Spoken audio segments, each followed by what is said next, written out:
궁금한 점들이 있을 거라 생각되는데요. 지역에 관련된 내용들, 정책, 공약, 현안에 관련된 많은 얘기들 오늘 간담회에서 가졌으면 좋겠습니다. 이준석 당대표의 갈등이 아직 수그리지 않고 있는데 당대표를 끌어안으실 건지 끌어안으시면 어떤 방식으로 끌어안으실 건지 제가 여러 차례 말씀을 드렸습니다만은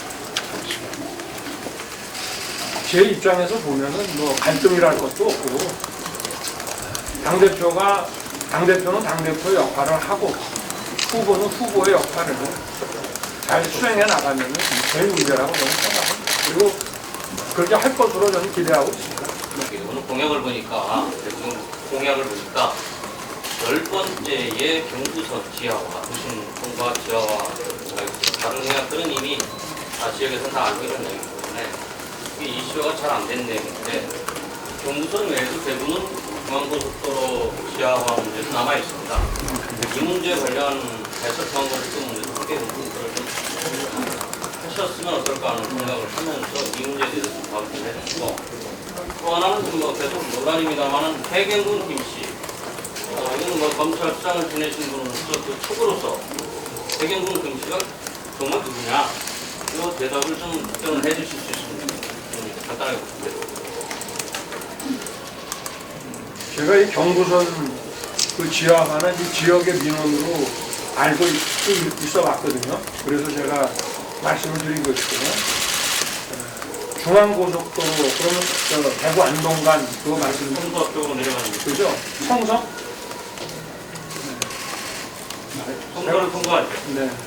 제가 이 부분의 지하화 문제에 대해서는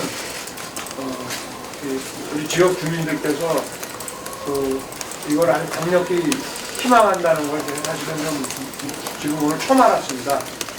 죄송합니다. 뭐 이 문제도 어쨌든 이 지역을 통과하는 철도라든가 도로의 지하화가 지역 경제 발전에 필요한 것이라면 제가 한번 검토를 해보겠습니다. 그리고 해경군 김씨가 누군지는 저는 모르겠습니다. 관심이 없어서 그 전에 뭐 2017년 대선 과정에서부터 이게 나왔는데 죄송합니다만 저는 솔직히 이런 문제에는 아예 관심이 없어서 기사도 거의 보질 않아가지고 근데 뭐 자기들 진영에서 민주당 진영에서 뭐 이거 갖고 굉장히 심각하게 갈등도 벌이고 한 것 같은데 이걸 판단할 만큼의 제가 좀 언론을 통한 이런 사전 지식도 없고 그래서 죄송합니다. 네, 먼저 지역 관련된 질문을 좀 하겠습니다. 이 대구경북 통합신공항 관련해가지고 어제 발표하신 경북공항도 그렇고 오늘 발표하신 대구공항도 제일 첫 번째로 통합신공항 관련된 공약을 내놓으셨어요. 네. 근데 두 공약을 제가 다 봤는데 양쪽 모두 이제 좀 지역에서 제일 요구하는 어떤 국비 지원이나 이런 부분에 대한 이야기가 빠져 있던데 이 부분은 좀 국비 지원에 대해서 어떻게 생각하세요? 그건 제가 사실 이게 우리 TV 토론 때 당내 경선 때 이미 다 나온 얘기고 저는 지금 방식 가지고는 신속하게 이 신공항을 추진하기 어렵다고 봅니다. 그래서 어느 정도의 국비 지원이 필요하다고 저는 생각합니다. 두 번째 질문으로 이제 해수처에서 후보님을 포함해서 국민의힘 관계자분들을 통신자료를 고해한 이력이 드러나서 굉장히 논란이 되고 있습니다. 굉장히 강도 높게 비판하고 있습니다. 최근에 후보님께서 검찰총장으로 재직하셨던 시기에 검찰이 282만건 정도 통신자료를 고해했다는 보도가 있었는데 이거 어떻게 보십니까? 글쎄 그거는 제가 저도 모르는 통계입니다만은 통상은 한 검경이 합쳐가지고 경찰에서 하려고 해도 또 검찰이 청구를 해주지 않습니까?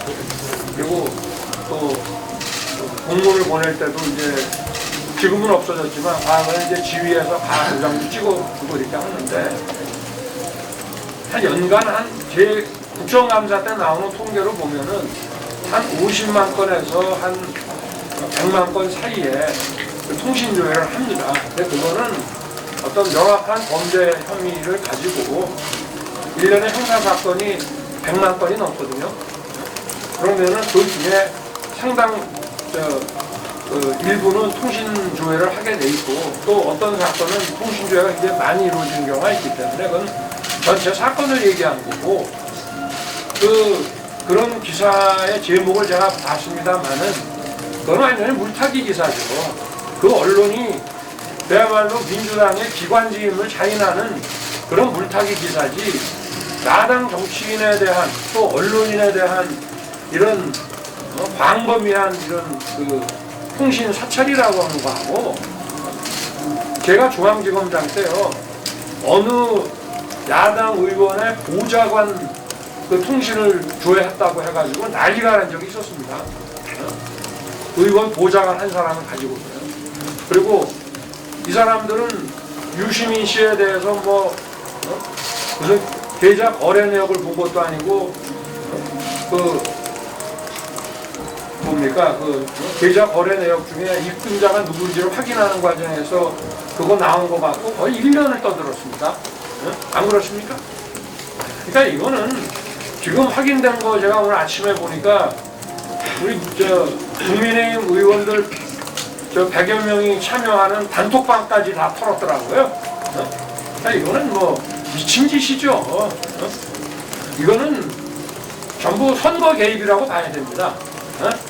단순한 사찰의 문제가 아니고 이게 선거를 앞둔 그 즈음에 이런 식으로 했다는 거는 이거는 불법 선거 개입이고 부정선거를 지금 자행하고 있다는 얘기입니다. 대구에 오셨으니까 물론 이제 박근혜 전 대통령에 대해서 여러 가지 말씀도 여러 번 하셨지만 다시 한번 말씀을 부탁드리고요. 그리고 최근에 후보님 지지율이 좀 정체 상태이고 또 보수층에서조차도 후보 교체론 얘기가 나오고 있습니다. 그 부분에 대해서 말씀해 주십시오. 박근혜 대통령님의 석방을 아주 크게 환영하는 입장이고요. 그리고 조금 더 일찍 나오셨어야 되는 거 아니냐 하는 생각이고, 그리고 지금 아직 입원해 계시고 건강이 좋지 않으시기 때문에 일단은 우리 박 전 대통령의 빠른 쾌유를 바라고 있습니다. 그리고 지지율이니 이런 거는 저는 늘 말씀드리지만 그거 안 쳐다봅니다. 오로지 국민만 바라보고 열심히 선거운동을 지금 하고 있고 앞으로도 그럴 길입니다. 박근혜 전 대통령 이야기가 나와서 드리는 건데요. 이명박 대통령 같은 경우에는 아직 3일이라든가 이루어지지 않고 있습니다. 관련한 입장과 오늘 지금 우리 공화당 쪽에서 와서 후보님에 대한 비판을 좀 많이 하고 있는데 이거에 대한 입장은? 우리 이명박 대통령님도 저는 빨리 석방되셔야 한다고 생각합니다. 연세도 많으시고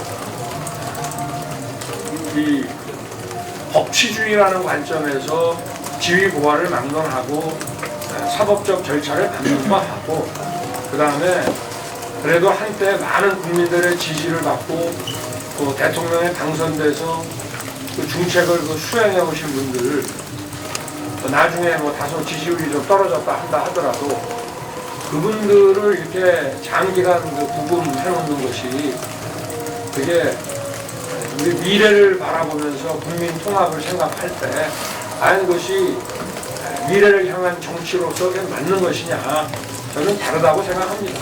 그래서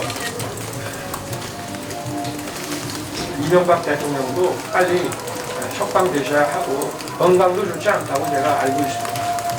그리고 우리 공화당이 뭘 하든지 저는 관심이 없습니다. 경선 후에 처음 대구 방문하셨는데요. 소감이 어떠신지 먼저 여쭤보시고요. 이전 일정이 권영진 시장님께도 직접 나오셔서 같이 좀 일정을 하셨는데 좀 어떤 얘기 나오셨는지 권영진 대구시장님께 하시고 싶으신 말씀이라면 그런 말씀 부탁드립니다. 제가 대구 태생은 아닙니다만 서울에서 태어나서 60년을 대부분 서울에서 제가 성장하고 생활했습니다만 대구는 제가 3번을 근무한 데입니다.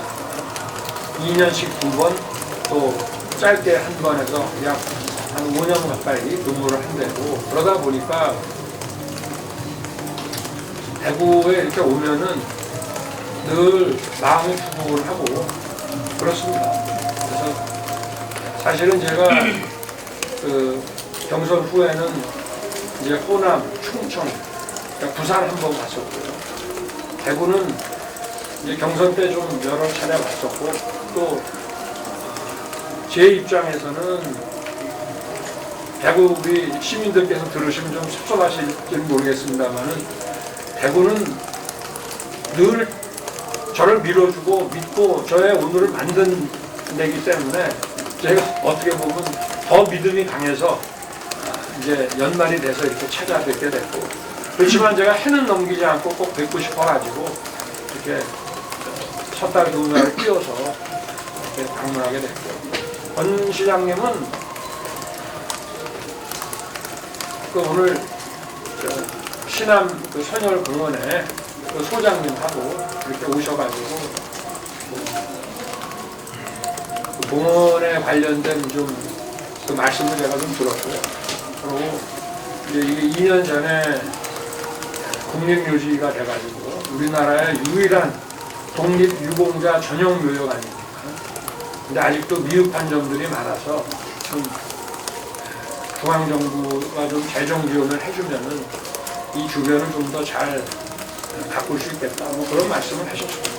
이재명 후보가 아들 문제 관련해서 대통령 부인은 공적 존재이지만 아들은 사실상 남이기 때문에 별도로 상관을 안 하겠다 이런 취지의 말씀하셨는데 그 관련해서 어떻게 생각하시나요? 저 별로 관심이 없는데 뭐라고 얘기했더니 미안합니다. 예, 다음 질문 받겠습니다. 이재명 후보께서 계속 얘기를 하셨던 후보님도 일부 말씀하신 걸 알려주셨습니다. 양도세 유예 문제를 넘어서 부동산과 관련된 세제, 세법전 세법이 박승재 변동이 되는데 아마 법을 통해서 고쳐질 것으로 알고 있습니다. 이런 변경, 변화, 말박통화 이런 문제들 그리고 또 후보님은 부동산 관련해서 이 세법을 어떤 식으로 좀 정리를 하실 건지 정리를 하겠습니다. 그러니까 지금 뭐 이재명 후보가 후보가 되는 과정에서는 하여튼 뭐 좀 돈 좀 있다는 사람 쭉 뺏어가지고 그거를 기본소득으로 전부 나눠주겠다 뭐 이런 식의 공약을 아주 상당히 장기간 동안 강력하게 주장을 해오다가 이제 선거를 앞두고 다시 좀 합리적으로 좀 조정을 하겠다 이렇게 나오는데, 또 국토보유세 같은 거는 좀 강하게 드라이브를 걸겠다 하다가 아니라고 했다가 다시 아니라고 한 적이 없다는 얘기를 또 하고, 그래서 저도 헷갈립니다. 입장이 뭔지. 그러나 한 가지 분명한 것은 이 민주당의 공약은 국민들께서 전혀 믿지 말자는 거죠. 저는 공약이 그래서 없다고 봐요. 저쪽에 공약을 뭐 엄청나게 던져놨는데 저는 저 공약이 없다고 봅니다. 맨날 바뀌기 때문에. 그리고 선거 때 표를 얻기 위해서 지금 이 민주당 정권의 그 행태를 보면 어떤 정책이든지 여론조사를 딱 해요. 그래서 이제 우리 지지층이 한테 이 정책이 얼마나 도움이 되느냐. 특히 핵심 지지층한테 뭐 줄 게 없나. 또 우리 지지층한테는 어떤 저 여론이야, 우리 지지층. 이런 거 따져가지고, 이를테면 종부세, 그럼 종부세는 해당자가 2%다. 또 98%는 우리 편 아니냐. 그러면 이거는 밀어붙이는 게 선거에 유리하다. 모든 정책 결정을 다 그런 기반화해서 하지, 국민 전체, 국익 이런 거는 안 따지는 사람들입니다. 그러다가 또 선거 때가 돼서 여론이 좀 바뀌고 이러면 또 입장이 바뀌어요. 그래서 그냥 선거에 유리한 대로 돌아가는 것이지 어떤 일관된 정책 기조라는 게 없는 정당이기 때문에 저쪽에서 하는 얘기는 저는 별로 관심 가지고 보질 않아요.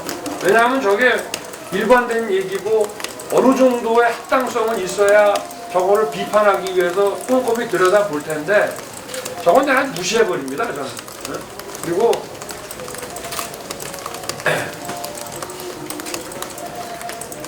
일단 그 질문을 좀 더 받겠습니다. 네. 네, 이어서 질문하시죠. 네, 선대위 관련해서 네.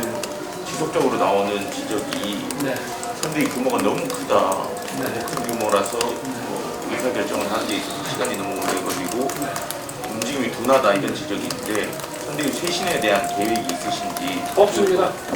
선대위 쇄신 계획 없고요. 선대위라고 하는 것이 절대 우리 지금 국민의힘 선대위가 크지 않습니다. 왜냐하면 기본적으로 조직, 직능 이게 규모가 큽니다. 그리고 다양한 국민들의 그 바람을 저희가 정책으로 반영하기 위한 이 정책 본부가 좀 클 뿐이고요. 선거 캠페인을 직접 다루는 도라인은 오히려 너무 적습니다.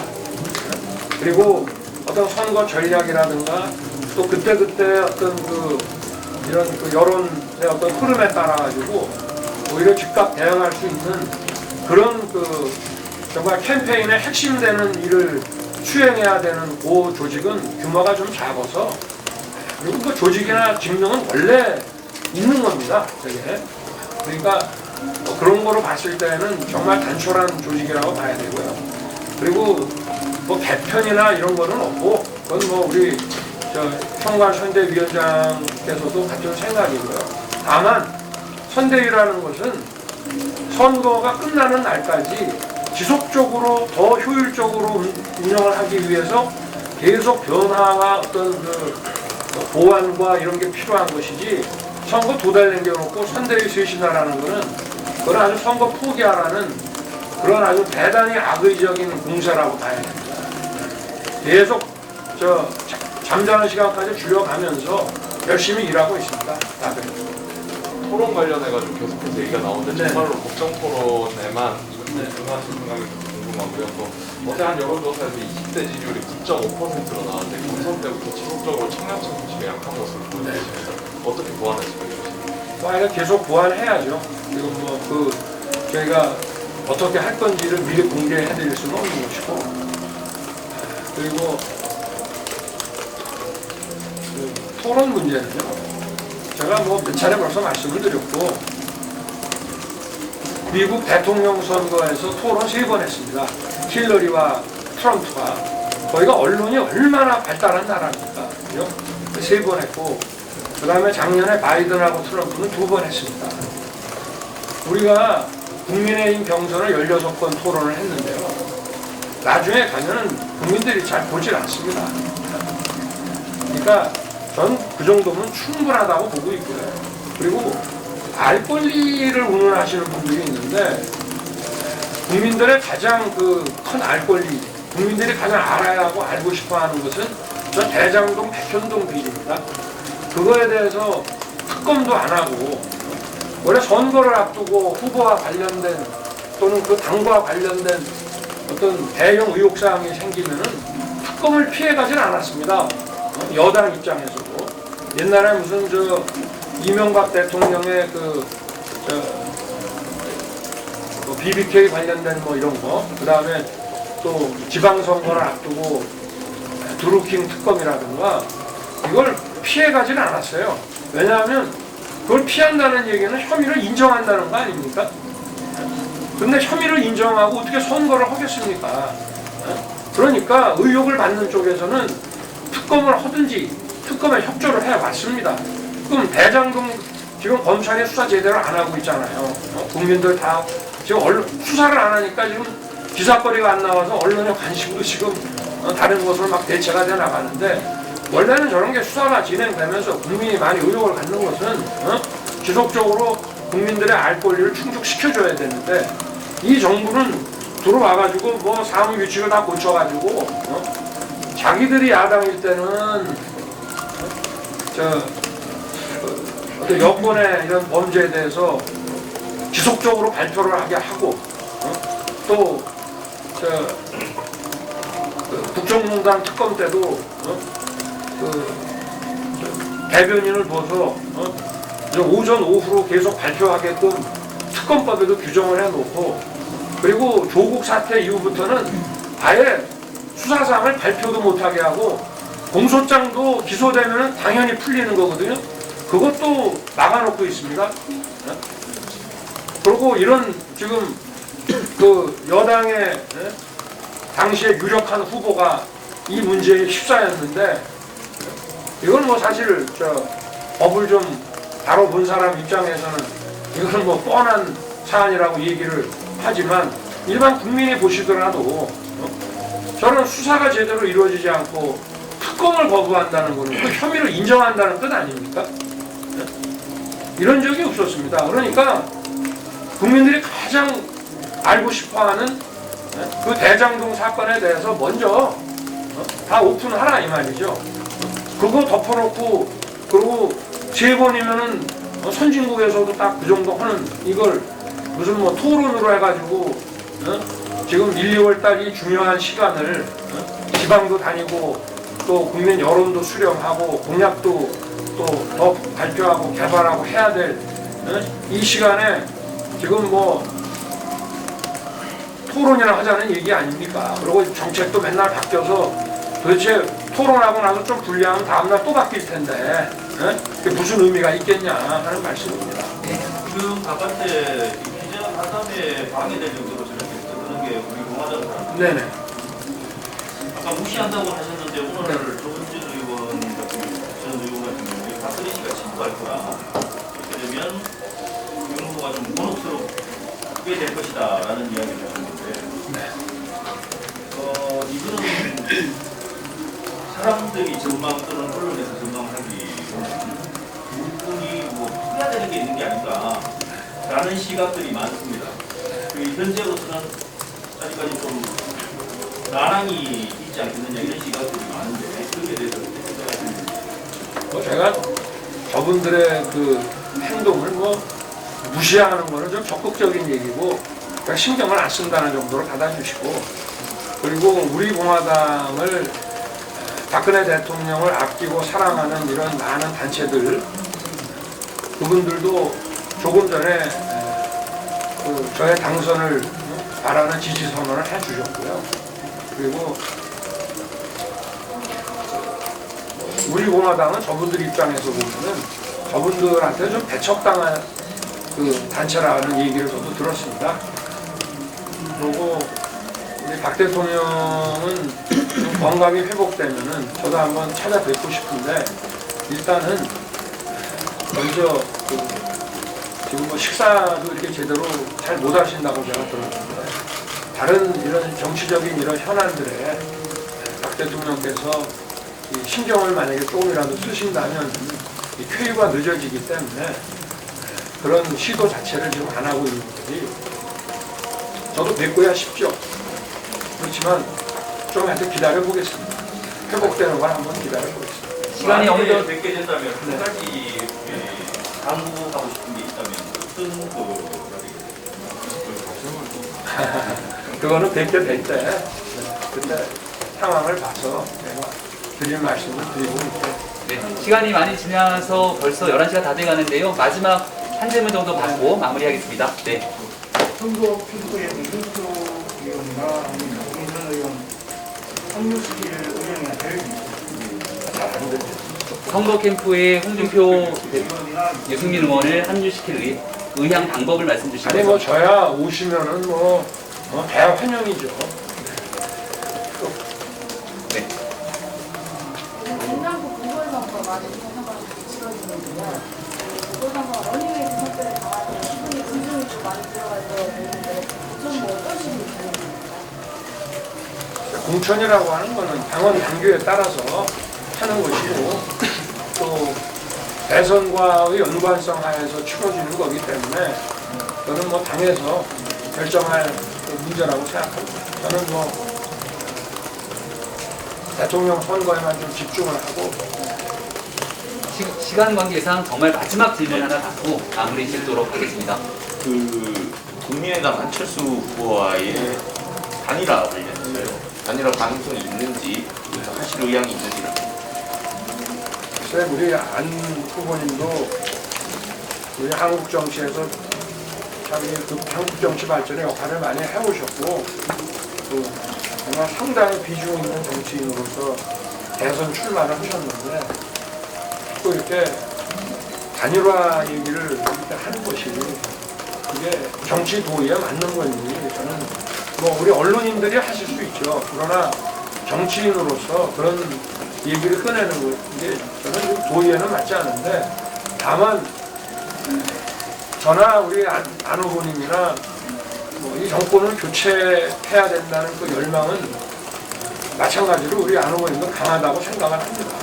그래서 어쨌든 그런 큰 차원에서 한번 좀 저도 한번 소통을 좀 할 생각을 가지고 있는데요.